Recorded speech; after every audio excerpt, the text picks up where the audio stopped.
তোমরা জানাবে হ্যাঁ আমার ড্রেসটা কেমন লাগছে, একটু কমেন্ট করবে।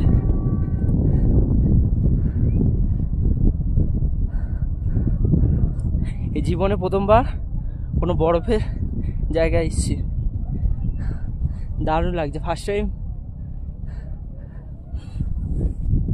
তোমরা খালি দেখো আমরা যাচ্ছি, দেখে মনে হচ্ছে অনেক কাছে কিন্তু জিনিসটা অনেক দূরে। চলো আমরা যাই। এখানে সায়নদা আর মধুমিতা দিয়ে আছে, আর হাই করে দাও ক্যামেরায়, হাই করে দাও। চলো এবার ওদিকে যাওয়া যাক।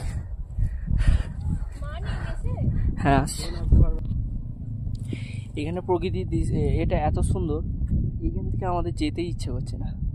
আমাদের রবিবার টিকিট, কিছু করার নেই, বাড়ি যেতে হবে। যদি এরকম সুযোগ থাকতো এইখানে সারা জীবন থাকার, আমি থেকে যেতাম। দারুণ জায়গা, আমাদের ওয়েস্ট বেঙ্গলের চেয়ে অনেক ভালো। মানুষজন, রাস্তাঘাট, ব্যবহার সব কিছু ভালো, কিন্তু একটাই আমার ভিডিও করার মতো কেউ নেই। দেখো আমি আরেকবার ভিউটা দেখানোর চেষ্টা করি। দেখো জীবনে সত্যি করে বলছি, কেউ যদি এরকম সুযোগ পাও কখনো ছাড়বে না।